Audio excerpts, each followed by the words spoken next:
Okay, thank you, Anna. So, good afternoon, everybody, and welcome to this second webinar on cybersecurity regulations, where I'll give a brief overview of some of the impending global regulations. The reason I say some is that this is still an expanding and growing and evolving global sort of regulatory landscape. So there's lots of things going on. There'll be regular updates after this webinar as well, but this is just to give you a bit of a taste as to what's actually going on globally. I'd also like to remind or inform people on today's webinar that wasn't on a previous one that we had, that there is a precursor to this webinar where I spoke about EU and UK regulations.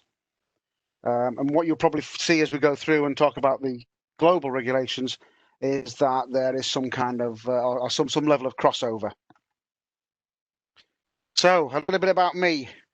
Well, first off, I absolutely hate this photograph, but I am, as I say, my name is Joe Lamarco. I'm the business development manager for IoT products in Sud. I've been in this industry for 27 years, basically assisting and helping manufacturers understand what they need to do to get their products to market globally. The majority of products that I've worked with over the years are connected or wireless products. So within there, we would talk about, or I would be helping customers understand what they need to do for electrical safety, EMC, radio performance of their product, and of course, the latest legislation to come in or regulation to come in, cyber regulations. I am by no means an expert in the subject. I'd like to call myself a specialist. The real experts are the guys that are in our labs in the UK and globally. So even though I will endeavour to answer questions as we go along or at the end of this presentation, I may have to take some of those questions back to our real techie people to get those in-depth and clear answers. So before we move into the global side of it, I'd like to just quickly recap on one slide here what is happening in the UK and Europe, because it does have an important setting going forward. So first off, what is a consumer IoT product? This top picture here gives a good idea of what what we would consider consumer IoT products. So we have smartphones, smart lighting, smart watches. There's the slow cooker here, which can be controlled from anywhere in the world. So if you're traveling back from the US and you want to have your hot pot ready, then you can certainly turn it on and it'll be ready for when you get home. And of course, let's not forget the connected vacuum cleaner in the top right picture there, which of course no home should be without. But one thing they all have in common is that they are connected to the internet in some way. And I guess, which I'm sure you're all aware that the internet is an amazing thing, but in engineering terms, and I do apologise to the purists for saying this, it's actually a collection of computers and devices connected together by cables and wireless and collecting and passing of lots of data. I mean, I do want to reiterate my apology on that because I'm old enough to remember that paper cups and string were a communication device once. So I really do appreciate the amazing technology that we have today and how far we have advanced. And being in this industry as well, I am privy to see lots of amazing products being developed with the newest of technologies. So I'm probably more aware than most about how these devices connect to the internet and what they can do and the power of what they can do. So basically, when we have all these wonderful devices connected together, we inadvertently expose them to exploitation. The IoT devices that we connect to the outside world are, again, doing amazing things, but what they do is they present what we generally term attack surfaces to the nasty people out there, which we would call hackers.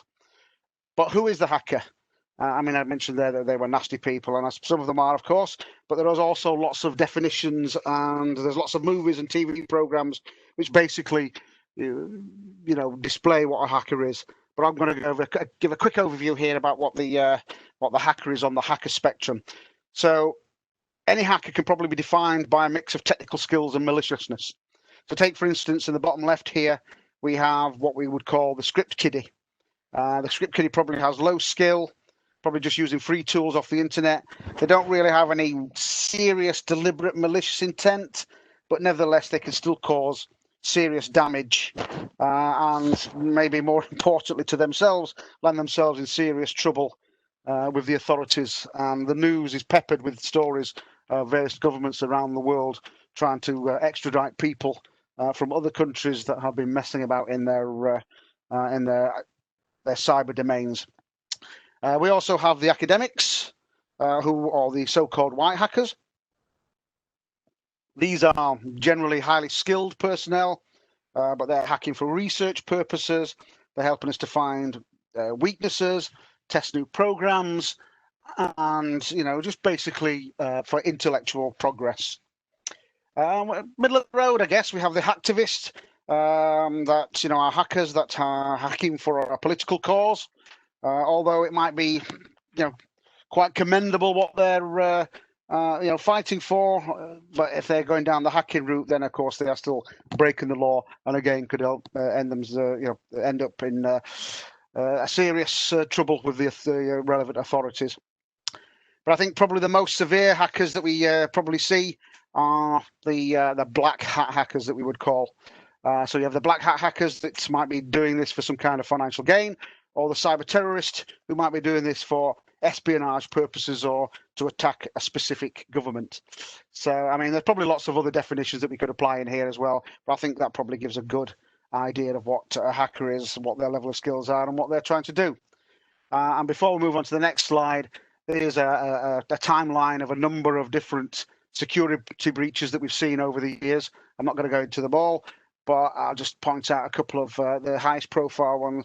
There was the Foxcam baby camera, where a hacker got in and was able to speak to the baby, and of course the nanny that was in the room, causing quite a lot of distress there. There was the Target, the US Target store, where they had a data breach, where a hacker got in via the HVAC systems and stole a lot of customers' data and credit card details. And the very famous My Friend Kayla doll, which was had weak Bluetooth security, so anybody within proximity could actually connect to the doll and listen in. And just for information, the German authorities did actually, because of what it could do, the German authorities actually considered this an espionage device, and anybody basically possessing one could get themselves again into a lot of trouble with the government. So, again, further to just quickly recap UK and EU legislation. A couple of years ago, the UK produced a document called the Code of Practice for Consumer IoT Security. This listed 13 guidelines for good consumer IoT security. This was essentially then adopted by ETSI into a standard, namely here EN 303645, which basically took these guidelines and expanded them into what we would call, or they call, cybersecurity provisions. In addition to this, ETSI are also presently working on an accompanying test specification, namely TS 103701, which provides supporting methodology of how to test to the standard. This UK Code of Practice and the EN 303645 documents are in fact freely available for download, but the TS 103701 is not yet available, but you can, if you do a search for it, go on to the Open ETSI website and actually look up the work program and what's going on there. From a legislative perspective, in Europe, it's very likely that the IoT cybersecurity legislation will fall under the Radio Equipment Directive. But if you go and look at my first webinar, you'll understand that that's not cast iron yet. And although it's very likely, there could potentially be changes. But in the UK, there are activities afoot to introduce new legislation in 2021. We're still awaiting feedback from a recent UK public consultation. But again, I would suggest that you refer to my previous webinar to get more details on that, although the actual text for that public consultation is still available on the internet, and you can go and have a look and see for yourself what the government is planning to do. So that sets the scene for the UK and Europe, and you'll probably see in a moment why I brought that back up on this one. But global regulations. So if you're not already aware, I would like to introduce to you the Global Cybersecurity Index, or the GCI. So the Global Cybersecurity Index is a trusted reference that basically measures the commitment of countries around the world and what they're doing to maintain a high level or a level of cybersecurity. This GCI or Global Cybersecurity Index is actually basically run or produced by the International Telecommunications Union, and it basically shows each country's level of development or engagement, and is basically assessed along 5 pillars or measures, as you can see here on the left side of the screen. So we have basically the legal measures, what's going on legislation-wise in the specific countries. What technical measures have they got in place? Have they got standards? Are they implementing standards? Are they adopting standards from other countries? And are they contributing to standards development globally? There's the organizational measures, what sort of internal infrastructure do they have, whereby they can run, monitor, maintain cybersecurity within each of their domains. Capacity building measures. So that's basically, how are they educating people and what are they doing to promote cybersecurity through, say, R&D developments and so on. And of course, there's cooperation. Are they sharing their knowledge globally and taking on knowledge and information from other countries around the world? So as you can see, these are the 5 main pillars. And you can see from this graph here, or this graphical representation, the lighter colors have a higher commitment to developing cybersecurity measures around the world within their domain. And the darker countries are a little bit more behind, perhaps. However, it's probably prudent and fair to say or point out that this graph is actually from 2018. There is supposed to be an update this year, but unfortunately, I believe that's been delayed because of the COVID-19 pandemic. But as you can see, even from this map, there are varying degrees of cyber measures being taken globally, and I think it's fair to assume that you can interpret from this that various different countries have various different levels of advancement, hence why some countries we're not going to be speaking about today. So that gives an overview, or certainly a snapshot picture of what's happening around the world. So even though I summarized EU and UK in a previous slide, it's probably very important for us to bring up what's happening in the US here. So just from my perspective, working for Tough Sud and helping manufacturers of IoT products get their products to market around the world, from my experience being in the UK and Europe, any manufacturer that is selling into Europe and the UK are very likely to be selling their products into the US and North America. So it usually follows that whatever, from a regulatory point of view, one of my customers would do in Europe, they would have it done in parallel for the US. And what you will probably see here is that even though we can see that there's a clear level of advancement in cybersecurity standardization and legislation in Europe, there's also a similar approach going on in the US, which I'll explain now. So the US are actually taking cybersecurity of IoT devices very seriously.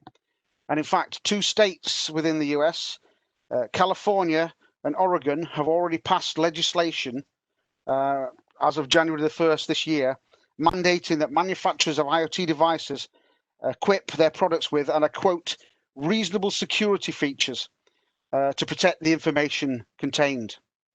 So, I mean, as you can see here, for California, they passed Senate Bill 327, and Oregon passed House Bill 2395. I mean, these bills are available to view as text on the internet if you do a search for them, so you can actually see the text yourself. I think they're still open a little bit to some interpretation, although some of the wording is quite clear about what they are set out to do. But they do actually specifically, well, the SB 327 does actually specifically mention unique passwords and strong authentication.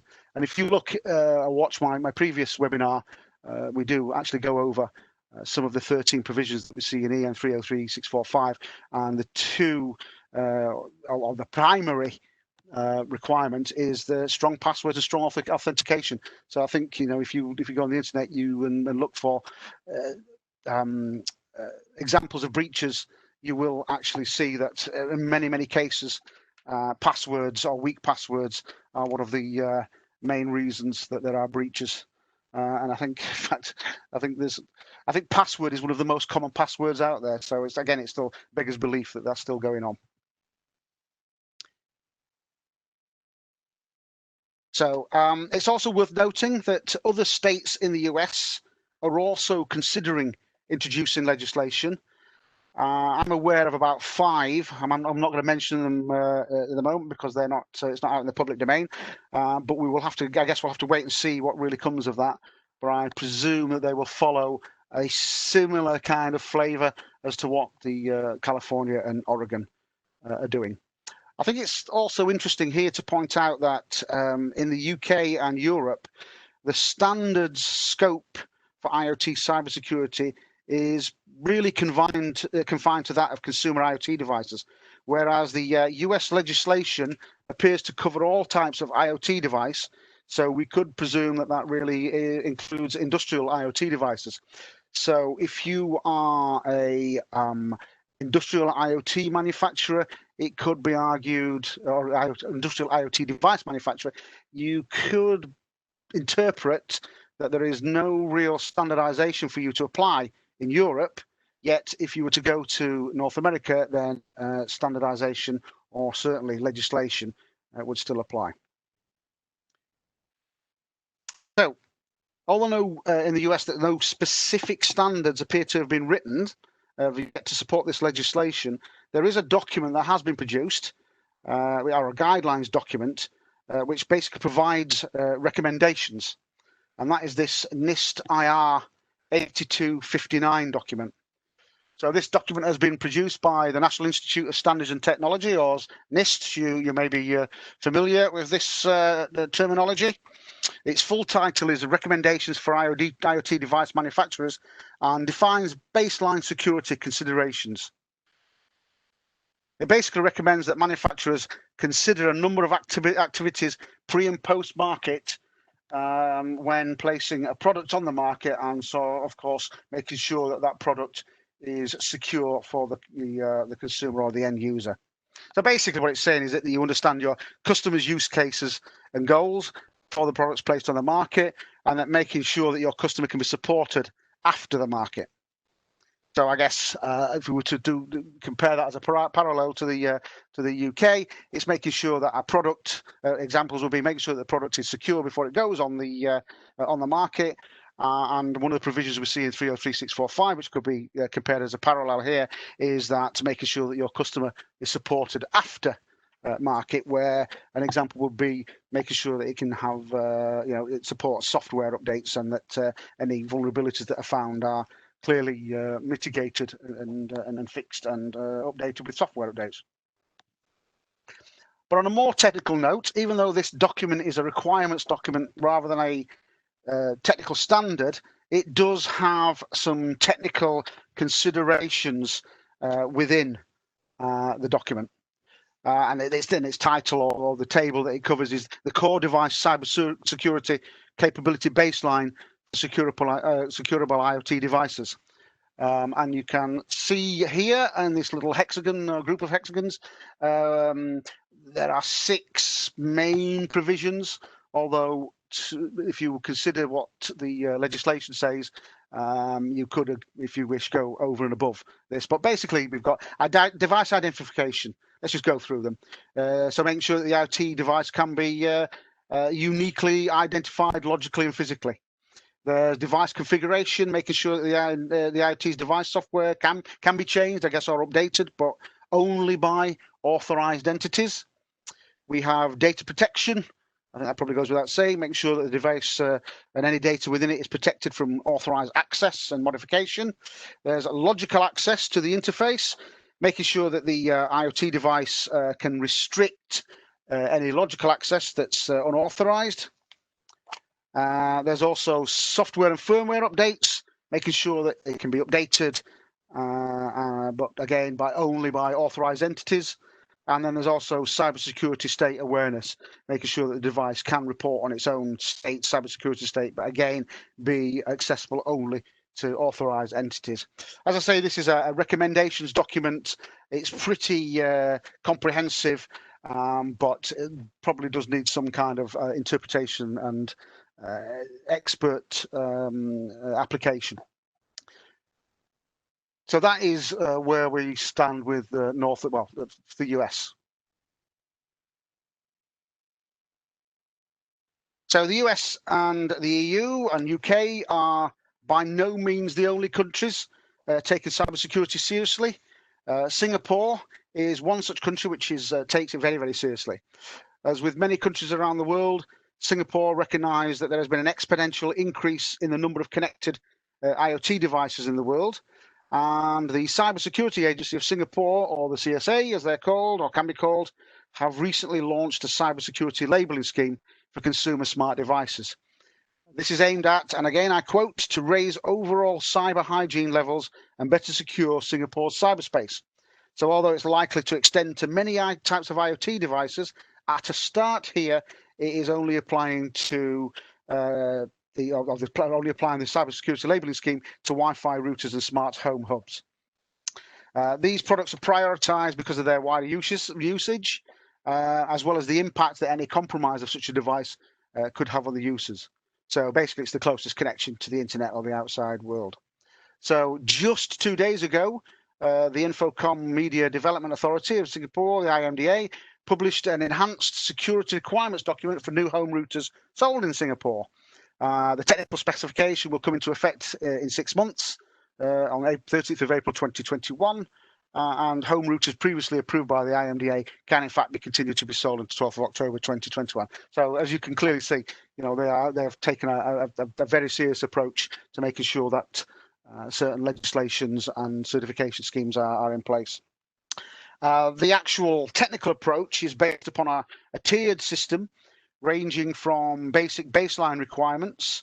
Incidentally, these baseline requirements are based upon the European EN 303-645 standard. So again, that shows the where that level of expertise, knowledge has come from.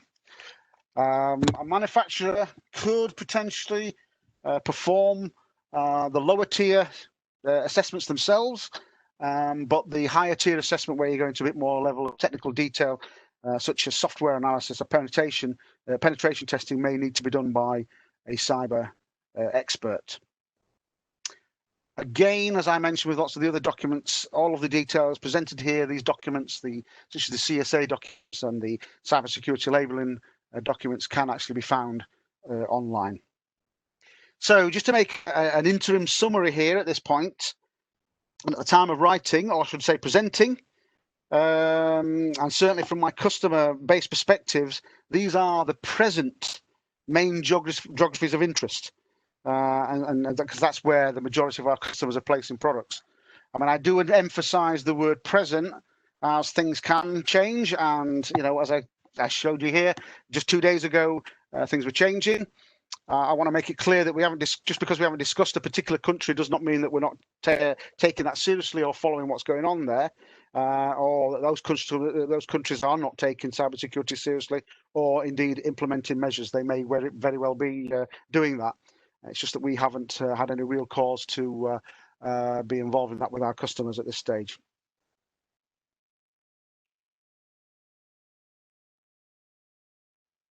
So, a quick review here of what other stuff that's going on around the world. So, in Europe, of course, we know what's going on with EN 303-645. That is the basic legislative standard that people will be applying to. However, the various different countries in Europe might or are indeed developing and implementing their own national schemes. I mean, Germany has an accelerated security certification scheme. Spain has a national security scheme, cybersecurity scheme. Belgium also for small and medium enterprises. But I think one big leap in Europe that we saw last year was that from Finland. In November 2019, Traficom, the Finnish Transport and Communications Agency, introduced a labelling scheme for IoT devices. So the IoT devices that bear a cybersecurity label are guaranteed to have had some kind of basic information security features implemented and verified. So this label is actually only awarded to smart devices which meet certification criteria based on EN 303645. So quite a pioneering approach.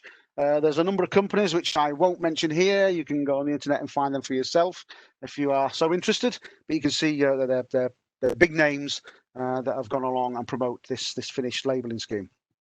Australia, as I say, things are changing quickly. On the 3rd of September, the Australian government Department for Home Affairs released their own code of practice document. It's a voluntary code of practice which has 13 principles which are not dissimilar to the EN 303645 document, the standard, and the EU or the UK code of practice. So even though this is presently voluntary, it could in fact become mandatory in the future. Japan also is worth a mention, have mandated cybersecurity. The Ministry for Internal Affairs and Communications have introduced mandatory cyber requirements for devices that connect directly to the internet. So that could be a router, I guess, similar to Singapore, but anything that connects to the router on the other side of the router, the internet connection, don't necessarily at this stage need to go through any certification.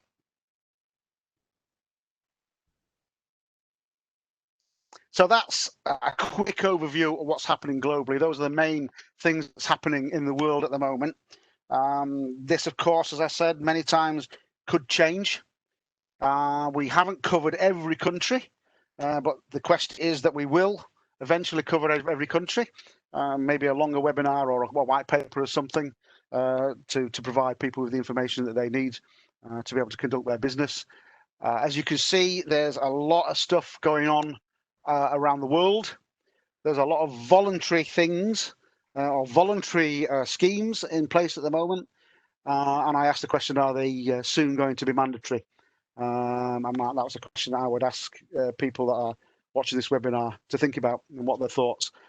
Personally, I think if we're going to really derive good cyber hygiene globally, then mandatory requirements should be introduced. The EN 303645 and the NIST H259 document are very good references, freely available for download. So I would certainly encourage you to go and have a look at these documents so you can get a better understanding of what sorts of things you need to consider, what tests you might need to apply to assess your product or your device to determine what its cyber resilience is. We do have, as I mentioned a number of times, a previous webinar to this. Please do go and have a look at that. We do have a webinar on demand section on the Tough Sud website, which has other webinars whereby you can see what's going on with another kind of legislative interests. So please do go and have a look at that. So as I say, I haven't covered everything, but I will endeavour to answer any questions just now. And if anybody has any further questions after this, please do give me a call on my number there or my email. And as I say, if I can't answer it, I pretty much do know somebody who would be able to answer it. So thank you for listening. Sorry, Joe. Thank you.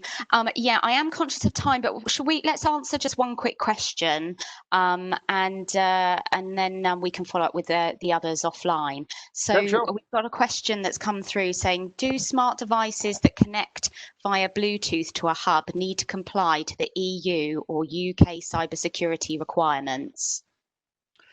The answer to that is yes.